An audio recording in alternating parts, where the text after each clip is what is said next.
Salut mes Nakamas, c'est le Doc, j'espère que vous allez bien. Aujourd'hui on va parler de l'épisode 809 et je dois bien vous l'avouer que quand j'ai terminé de regarder cet épisode, je me suis dit non, je ne vais pas faire de critique analyse de cet épisode parce qu'il s'est pas passé grand chose et en plus il était assez mou et quand tu penses à ce qui s'est passé la semaine, il y a 2 semaines, tu te dis putain mais comment ils ont fait pour nous faire un épisode aussi bon et là un épisode aussi moyen. Et pour finir, quand tu vois le teaser de l'épisode de la semaine prochaine, tu te dis ok, nous ce qu'on voulait vraiment voir c'était le combat contre toute la famille. Donc ce qu'on va faire c'est qu'on va prendre cet épisode là, l'épisode de la semaine prochaine, on va les assembler et on va faire une critique analyse. Or, comme je suis quelqu'un quand même d'assez sérieux, il faut bien l'avouer, oui ça m'arrive d'être sérieux, j'ai regardé une deuxième fois cet épisode et je me suis aperçu qu'il y a quand même plein de choses à dire dessus. Alors donc c'est parti pour la critique analyse de l'épisode de la semaine, l'épisode 809. Avant de commencer la critique analyse en détail, il est important de prendre conscience de quelque chose. Cet épisode correspond aux 9 premières pages du chapitre 845 et la chose la plus importante, c'est qu'il n'y a pas eu de rallongement dans l'épisode. C'est-à-dire qu'il n'y a pas des éléments qui ont été rajoutés qui n'ont rien à voir. Il n'y a pas de micro-fillers à l'intérieur. Et c'est ça qui est assez fou. Ichiro Oda, dans cet arc Toadland, a un petit peu changé sa narration. C'est-à-dire qu'il met énormément de choses dans les cases qui peuvent être détaillées longtemps dans l'anime. Il a une narration beaucoup... Comment il est moins dans le mouvement, il est moins il est plus dans la description, j'arrive pas à trouver mes mots aujourd'hui, et c'est ça qui vient rajouter cette ambiance, ce fait qu'il y ait plein de choses qui nous arrivent dans la gueule, alors qu'il n'y a eu pas beaucoup de pages qui ont été utilisées pour faire cet épisode. Et pour moi, cet épisode est à séparer en 3 grandes parties. Première partie, c'est Luffy et Nami qui sont sur la plaine juste avant que l'orage arrive. Après, on a Big Mom qui pète un petit peu un câble, on voit sa famille, et après, il y a les Vinsmoke qui arrivent, donc ça, c'est une partie globale où on a tout ce repas, toute cet aspect un petit peu burlesque, débile, qui est d'ailleurs une critique de Disney, et à la fin, on a cette dernière partie où là, on arrive dans un côté sombre, où on a l'orage qui est là, la pluie et toute la famille et toute cette armée qui arrive pour latter la gueule de Luffy. Et quand on prend vraiment cette continuité, on a un changement d'atmosphère, une sorte de stress qui est en train de se mettre en place et d'ailleurs qui a été très bien utilisé dans cet épisode. Ce que j'ai beaucoup adoré ici, c'est le fait qu'on est en train de prendre Luffy et qu'on est en train de le dévier. Ils étaient venus ici pour 2 raisons. Première raison, choper l'héros de Poneglyph, mais la raison principale, c'est bien de prendre Sanji et de le ramener dans l'équipage et essayer de faire une mission d'infiltration. Et là, malheureusement, on a vu que ça a complètement foiré. Et ce qui est encore pire, c'est qu'il y a eu la confrontation entre Luffy et Sanji ne veut pas revenir. Et ça, c'est génial parce que ici, on arrive dans un problème, c'est-à-dire que Luffy va rester dans un endroit à attendre que Sanji revienne pour partir avec lui. C'est-à-dire que maintenant, ce n'est plus le sauvetage qui devient l'élément principal de cet arc, c'est Sanji qui devient l'élément primordial. C'est-à-dire que maintenant, on est en train de se poser la question de savoir comment Sanji va revenir et même si il revient. C'est ça qui est vraiment important parce que là, on ne le voit plus se casser la tête pour savoir comment il va s'échapper. Là, on le voit en train de se dire merde, il y a Luffy qui est en train de m'attendre dans un coin et il y a tous les autres qui vont aller lui latter la gueule et con comme il est Luffy, il va pas bouger.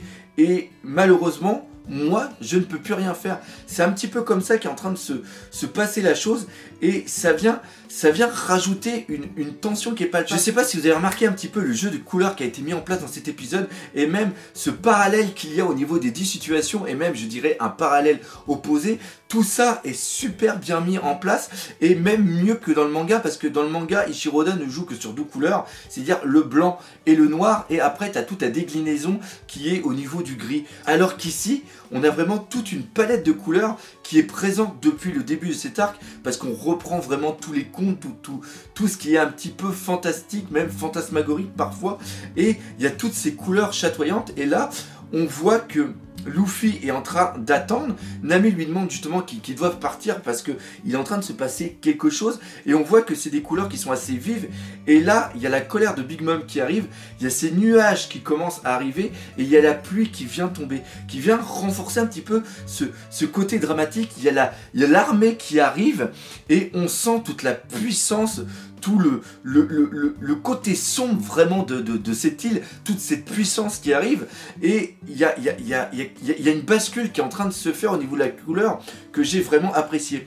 Et ce qui est vraiment bien, c'est que quand on arrive dans la deuxième partie, c'est-à-dire le repas qu'il y a entre Levin Smoke et Big Mom, il y a toute cette folie qui vient de se mettre en place. Il y a encore une fois toutes les couleurs. On ne pense même plus qu'il pleut dehors parce que on a une sorte de rayon de soleil qui est présent, et la folie de tous les aliments qui sont en train de chanter, qui est complètement débile. Et moi je vois ça ici comme une sorte de critique de ce qui se passe souvent avec Disney. Je sais pas pour vous, mais moi Disney, je ne supporte plus.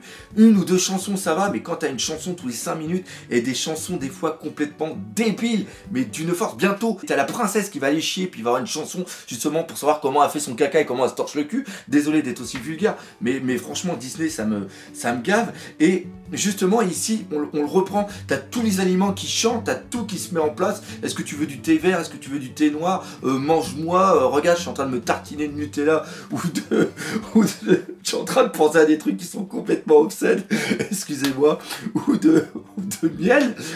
Et Senshi à un moment il dit mais taisez-vous, fermez-la, je peux pas me concentrer, on peut pas bouffer dans une telle cacophonie. Il y a même les autres qui sont là aussi à dire mais fermez. Désolé d'être vulgaire, mais fermez vos gueules, quoi. Il n'y a pas d'autre solution. Et pour moi, justement, en plus, il faut savoir que la plupart des contes, au début, qui sont pris par Walt Disney, c'est des contes qui existaient déjà et qui après ont été justement adaptés. Et il y a toute cette magie de Disney que beaucoup aiment bien, qui a été mis en place. Et justement, là, ici, on voit ce côté absurde, mais vraiment exagéré de la chose.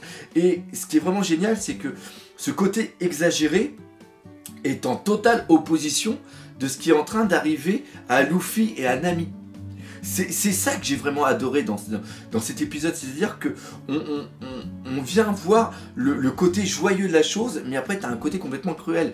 Et ce qui est en plus, ce qui est vraiment très très bien fait, c'est que quand tu as eu le dessin d'Ichiroda qui nous montre l'armée qui arrive, on voit que l'armée est nombreuse. Mais dans l'anime, on le voit encore plus. Il y a un nombre de soldats qui est absolument phénoménal.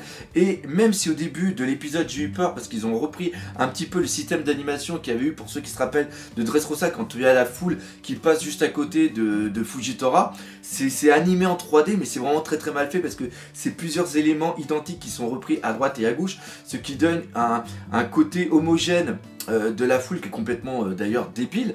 Et ça, ce système là a été repris au départ, mais à la fin c'est un autre système qui a été mis en place. On joue moins sur la 3D et là on a vraiment cette armée de pions, justement, pion d'Ishiki qui est en train d'avancer. Et on a aussi le plaisir de retrouver des personnages que moi personnellement j'aime bien. Je crois que qu'elle s'appelle, je sais plus si c'est Amandine ou Amande, la fille qui est super, qui est tout en longueur avec un immense chapeau. Elle, je l'aime beaucoup. Mondor aussi, les quintuplés pour ceux justement qui connaissent, et Bobine, que moi je vais l'appeler Bobine ou Bobine, on va l'appeler comme ça. Ça rappelle plein de souvenirs pour ceux justement qui ont lu le manga par la suite. Donc là on voit des petits personnages qui apparaissent à droite à gauche et on est content de les voir. Et franchement, je m'attendais à cet épisode qui est le début du combat, mais malheureusement, ça sera la semaine prochaine, comme d'habitude, au niveau des épisodes de la Toei, où on nous tease un truc qui va sûrement apparaître que dans l'épisode suivant. Mais c'est-à-dire que j'ai eu besoin de regarder 2 fois cet épisode pour vraiment comprendre le travail qu'il y a derrière. Parce que malheureusement, on a encore en tête l'épisode absolument fantastique qu'on a eu la semaine dernière, et là on se retrouve avec un épisode qui est assez fade. D'un point de vue animation et même d'un point de vue action, c'est hyper fade, ça n'a pas de saveur. Ça a été même assez long à regarder. Là j'ai vu que l'épisode a quand même fait 20 minutes, je les ai sentis ces putains de 20 minutes. Mais il est quand même important parce que toute l'atmosphère de One Piece, toute l'atmosphère surtout de Toadland et toute cette atmosphère féerique faite par la couleur a beaucoup plus d'importance, a beaucoup plus d'impact dans les épisodes que dans les mangas. Donc voilà un petit peu ce qu'il y avait à dire sur cette critique analyse. J'espère que cette vidéo vous aura fait plaisir. Si c'est le cas, n'hésitez pas comme d'habitude à laisser des commentaires et défoncer la gueule de ce putain de pouce bleu, comme on espère que Luffy défoncera la gueule de cette famille complètement tarée. Et surtout, n'oubliez pas le principal, One Piece, c'est la vie. Allez, salut mes nakamas.